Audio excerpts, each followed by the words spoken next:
primera ponencia. Bienvenido, José Joaquín Brunner, un gusto tenerlo aquí. Que comienza entonces planteando el tema de entendimiento internacional e intercultural. Bueno, muchas gracias, Constanza, y muy buenos días a todos. Muchas gracias por esta invitación para conversar sobre un tema que en realidad no está en la globalización y el tema de la educación de una ciudadanía global o dentro de una cultura global no es un tema que comúnmente lo estemos abordando en las discusiones en la universidad o en el mundo de los medios de comunicación, lo cual en realidad hace pensar de que no estamos atendiendo a uno, como pienso argumentar ahora, a uno de los aspectos de mayor significado en términos del desarrollo de la educación en el siglo XXI. En realidad, si uno piensa, la educación es siempre, al final de cuentas, una discusión sobre el tiempo y el espacio. Sobre el tiempo porque en realidad lo que la educación y los colegios, y también luego las instituciones de educación superior, tratan de hacer es de incorporarnos desde niños a una cultura que preexiste, a una historia, a un pasado, a algo que nos da identidad como comunidad, no solamente nacional, y ahí entra el espacio, sino en nuestro caso probablemente de una cultura cuyo espacio llamamos Occidente, la cultura occidental. Entonces, es una reflexión hecha en el presente, pero para de alguna manera hacernos cargo de lo que ha acumulado la humanidad en el pasado, proyectando esto hacia el futuro, porque finalmente lo que la educación hace, y muchas veces se dice la educación es como un puente hacia el futuro, nos prepara para ejercer roles adultos, como ciudadano, como trabajador, como padre de familia, como miembro de una comunidad cultural en el futuro, ¿no? Si uno piensa hoy día, quienes nacen hoy día van a ingresar al sistema escolar, habrán hecho otras actividades formales en los jardines infantiles, pero van a ingresar al kinder o a primero por ahí por el 2020, van a egresar de la universidad veintitantos años después, y van a estar trabajando hasta la última década del siglo XXI, ¿no? Y si uno se pregunta, bueno, ¿y cómo vamos a formar a esta gente que va a trabajar más o menos entre el año, no sé, 1935 2035 al 2095, que va a ser el periodo real de actividad? ¿Cómo nos imaginamos ese mundo? La verdad es que nos cuesta mucho, y yo creo que algo que se ha vuelto cada vez más difícil es pronosticar el futuro. De repente el Economist hace estos ejercicios, es decir, ¿cómo va a ser el mundo en el año 2050? Y al final todos los que escriben siempre confiesan, mira, en realidad esto es muy difícil, el mundo está cambiando de tal manera que tratar de anticipar cómo va a ser el mundo, cuáles van a ser sus tecnologías, cuáles son los grandes desafíos que enfrenta, es muy difícil. Hay algo, sin embargo, que yo creo que uno puede anticipar sin mayor temor a equivocarse, que lo que va a crecer durante los próximos 50 años o durante el siglo XXI, sin duda alguna, son las interconexiones, son los flujos de información, es la acumulación de conocimiento, es la rapidez con que cambian las cosas. Eso yo no tengo ninguna duda, y creo que nadie tiene a esta altura ninguna duda que va a ocurrir así. Dentro de las propias fronteras nacionales y locales y a nivel planetario. Del conocimiento sabemos que se multiplica el conocimiento de acuerdo a las mediciones que suelen hacer los expertos en esta materia cada 5 años. En el promedio de todas las disciplinas, desde la historia hasta la astronomía, desde la bioética hasta la sociología, cada 5 años hay el doble de conocimiento. Entonces, eso sabemos y le plantea a la educación un gran problema, ¿no? Y a la agencia de calidad uno mayor todavía. ¿Qué vamos a hacer para medir el conocimiento humano que están adquiriendo los niños y jóvenes con esta velocidad de cambio? y las interrelaciones, la facilidad de comunicarse. Yo siempre pienso en mi propia vida como investigador y digo, en realidad, para mí, desde que llegó Internet, la práctica de investigación pasó a ser algo completamente distinto. El hecho de poder estar unido desde mi oficina o de mi casa a través de un aparato y de unas ciertas conexiones con lo que están haciendo mis colegas en la frontera de la disciplina en cualquier país, en Inglaterra o en Alemania o en Malasia o en San Pablo, es una cosa completamente nueva. El saber hoy día qué es lo que están haciendo y publicando todos mis colegas, bueno, trae un problema también consigo tremendo, que hoy día uno está expuesto a esa cantidad de información sobre el conocimiento y está obligado a una especialización cada vez más brutal. Cuando yo digo o dicen en las presentaciones, este señor es sociólogo, bueno, sí, sociólogo, pero en realidad soy sociólogo de la educación. Eso ya restringe un poco el campo, pero tampoco soy eso, soy sociólogo especializado en la educación superior, que es un nivel de todo el sistema. Y dentro de eso, de esa comunidad, soy supuestamente un especialista en el funcionamiento de las organizaciones y los mercados de la educación superior, que es mi última especialidad, mi comunidad más cercana de colegas con las cuales yo estoy en permanente contacto y tenemos congresos internacionales y escribimos en las mismas revistas, que son 15 o 20 revistas internacionales. Bueno, son algunos cientos de personas que se interesan en esta cosa tan precisa como organizaciones y mercados de la educación superior. Entonces, vamos a enfrentar un nuevo problema que yo lo quiero poner de la siguiente manera. Hay un término muy feo que usamos los sociólogos en estas materias el término es glonacal, que es una palabra compuesta de lo global, lo nacional y lo local. Con lo cual quiero decir de que en realidad lo que yo creo que está cambiando es la relación de espacio de las culturas y de nosotros como individuos.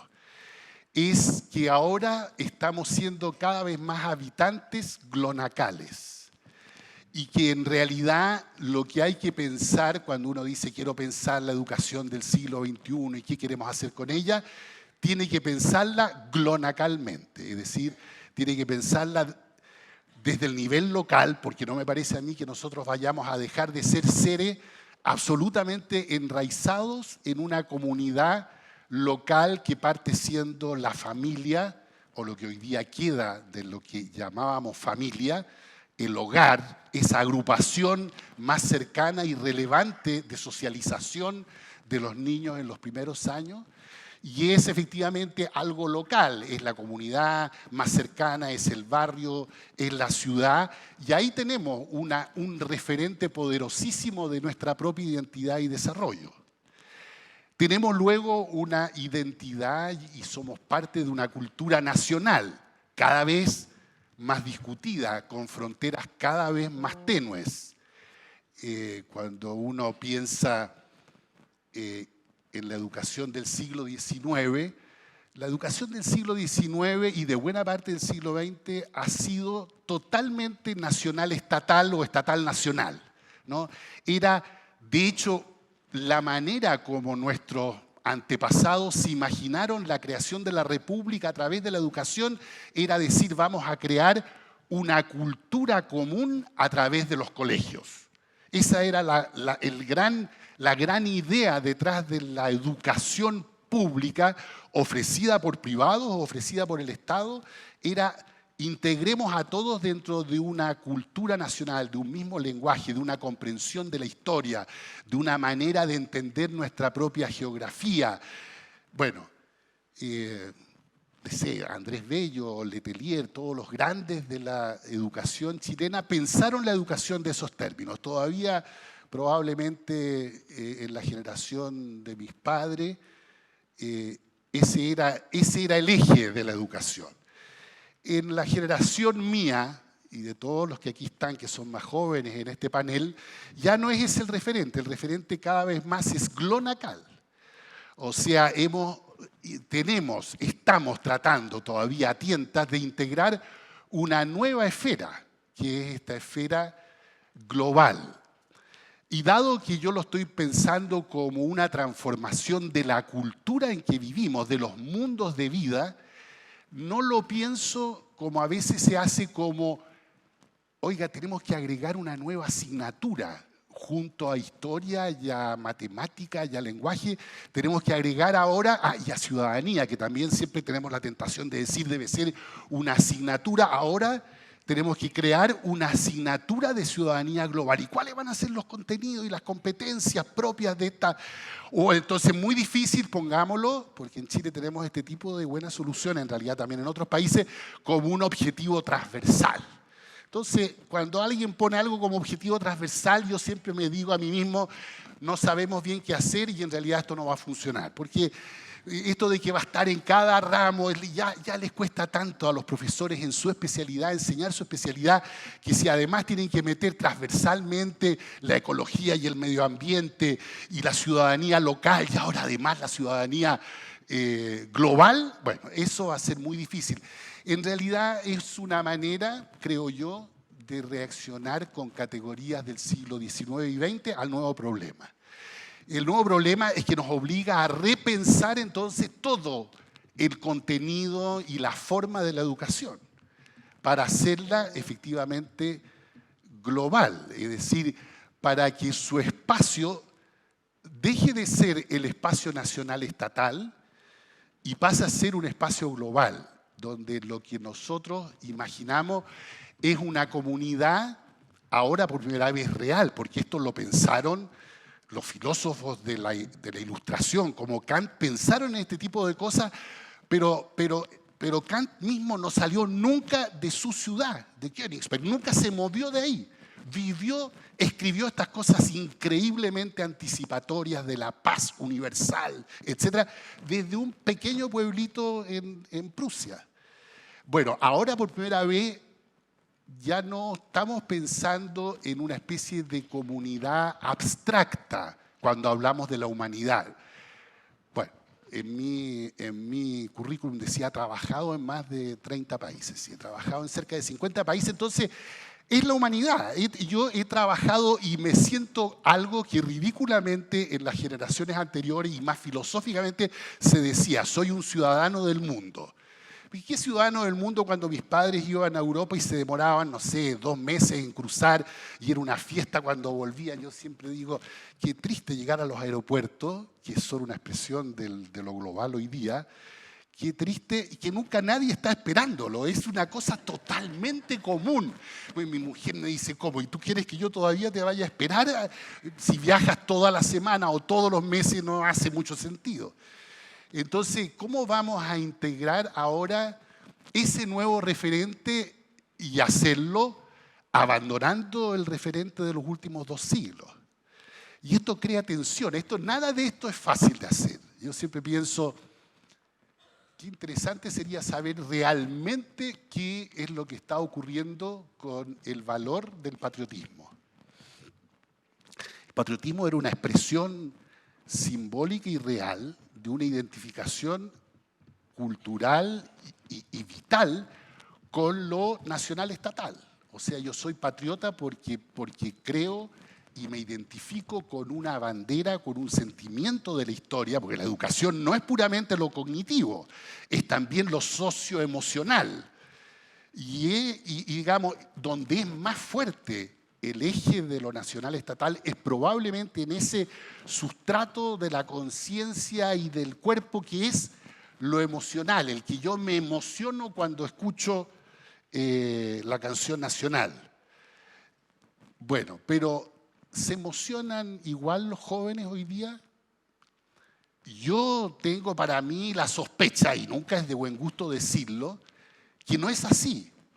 Que efectivamente parte de la globalización y la identificación con la diversidad cultural del mundo hace que efectivamente el concepto del patriotismo tradicional, de la identificación con lo nacional estatal cambie y tal vez va a haber otro tipo de patriotismo. Hay unos patriotismos cada vez más locales. Basta ver las discusiones hoy día en Chile sobre lo que viene por delante. Probablemente una de las cosas que menos discutimos, pero que va a ser más fuerte en las próximas 2 décadas, es la regionalización y la descentralización. Todavía hablamos así como ya están otra vez los regionalistas de Antofagasta y de Chiloé diciéndonos lo importante, pero no, hay que se construyan su puente y los otros que vivan con su minería en el norte, y no nos damos cuenta de que en realidad la gente hoy día en las localidades tiene, entre otras cosas, un sentimiento emocional patriótico de su localidad cada vez más fuerte y que cada vez nos toleran menos a los santiaguinos, con nuestro centralismo, con el monopolio que tenemos sobre todo, sobre el conocimiento, sobre el producto, sobre la inteligencia, sobre el capital humano, todo concentrado en Santiago. Y bueno, no sabemos entender bien que en el siglo XXI en realidad lo que está pasando en España, lo que ha pasado en Quebec, lo que estaba pasando en Escocia hace un tiempo, son nuevos fenómenos. Decimos, bueno, pero es imposible, ¿cómo puede ser que Cataluña se vaya a separar de España? ¿No? Y de alguna manera, ocultamente, todavía con nuestra mentalidad siglo XIX-XX, decimos, somos todos, en ese conflicto somos todos españoles. ¿Quién es catalán? No, somos todos españoles. ¿Por qué? Porque todavía concebimos la bandera y la tradición española y nosotros somos iberoamericanos, pero en todas partes están pasando este tipo de fenómenos. Y aquí no sería raro que el día de mañana ya hay. Uno mira así todavía como si detrás de la puerta un poco lo que está pasando en la isla de Pascua. Cuando nuestros hermanos pascuenses dicen, miren, nos sentimos más bolivianos hoy día que chilenos. Y cosas por el estilo, decimos, bueno, no queremos ver que en realidad no es un querer salirse, sino que efectivamente el contenedor y esta frontera están cediendo. Y hay que crear unos nuevos conceptos de ciudadanía glonacal que hagan cabida de toda esta diversidad de la cual crecientemente estamos siendo parte. Hay una filósofa norteamericana, Martha Nussbaum, que estuvo aquí hace un tiempo, que es filósofa clásica, entonces ella sabe mucho de filosofía griega y de ese concepto, digamos, de las ciudades griegas en su momento, que hablaban de algo que era cosmopolitano, y nosotros usamos esa palabra también. Yo creo que eso es cierto, está ocurriendo, estamos pasando de una educación nacionalista a una educación que necesariamente va a tener que ser cosmopolita. Y ella dice, mire, educación cosmopolita significa varias cosas. Una primera es la capacidad, dice, de llevar, usa un término socrático, de llevar vidas examinadas, autoexaminadas, y queriendo decir, tenemos que ser capaces de reflexionar sobre nuestra propia identidad y nuestras tradiciones, si queremos ser parte de, ahora si queremos ser ciudadanos del mundo. Tenemos que reflexionar críticamente. A mí, les confieso, para decir algo bien en la contingencia y que puede ser polémico, pero a mí me duele ver lo que está pasando en la discusión que tenemos respecto de la relación con 2 países vecinos que son Bolivia y Perú.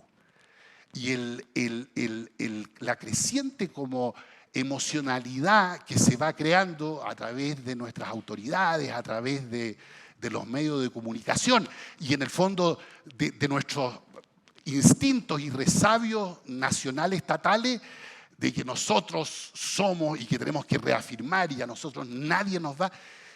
Entonces uno dice, bueno, y esto en realidad en este momento, en el siglo de la globalización, no podemos discutir de otra manera qué hacer con un triángulo que son menos de 3 hectáreas, es como un jardín grande entre 3 países que pudiéramos crear algo ahí, ¿no? Pero no estamos abiertos. Yo no digo que eso sea lo que tenemos que hacer. Y respeto como el que más, y he sido parte de la dirección del Estado como ministro, respeto como el que más los valores nacionales, pero no me parece que sea un buen acercamiento. Entonces, ¿por qué nos pasa eso y por qué le pasa a países tan civilizados como los europeos que tienen estas reacciones con los inmigrantes?